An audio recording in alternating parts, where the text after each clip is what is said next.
And while rice, of course, is a big thing here, Puneet, I want to take the discussion to the rice bran oil as well. And that really has been a bit of a conversation in the last 1 year, as we've seen all edible oil prices jump in. Rice bran oil actually started catching on in Indian customers' fancy, one because of the health issues, health benefits rather, and the other clearly has been about the availability of it. How do you see, first of all, the rice price impact on rice bran oil prices?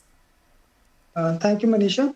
Manisha, rice, I would say that rice has no impact at all on rice bran oil prices. Okay. The edible oil prices and especially rice bran oil prices depend a lot on demand and supply as well as on the other substitute oil prices.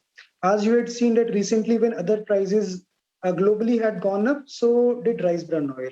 But one thing is very interesting here, which I would like to point about in the correlation of rice and rice bran oil.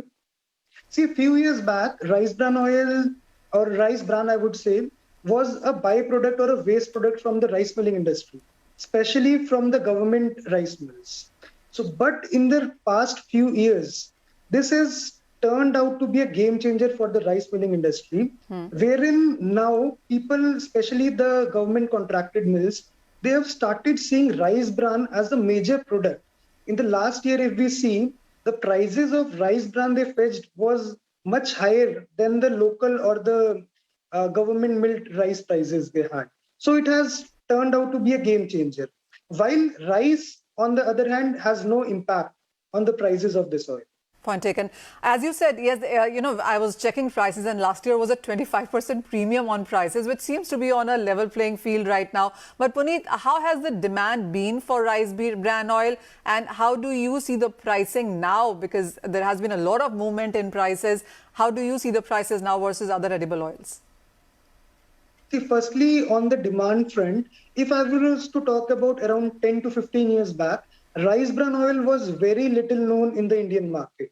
But in the past few years, due to collective efforts of the whole industry, including companies like ours, that is Raisela, then Marico's, Adani, a lot of people in the Indian market have come to know about the benefits of rice bran oil.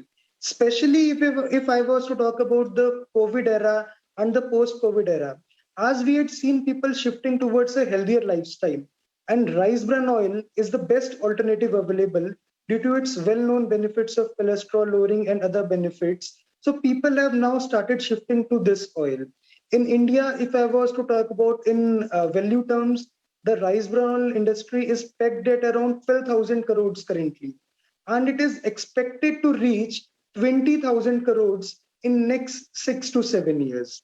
But yes, there is a long way to go in creating awareness among the masses about this oil.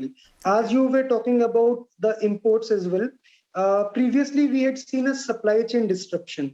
So at that point of time, it was the domestic oils led by rice bran oil which came to the rescue of India, where we did not face a shortage or a security crunch with respect to So Puneet, I also want to know on what is the total market share within the edible oil for rice bran oil right now?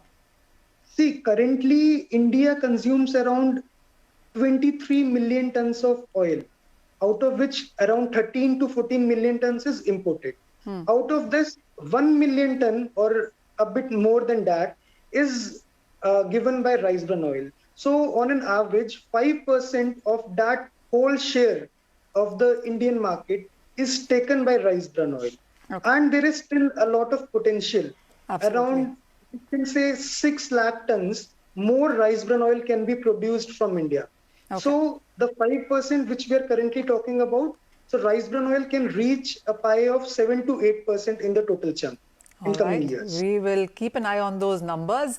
Thank you so much, gentlemen, for joining us and sharing with us that whole host of numbers on what the sowing, cropping, Indian demand patterns are changing and what we should be looking forward in sense of this year now for the rest of the commodity prices. But with that, it's a wrap on this edition of Commodity Champions. Thank you so much for watching.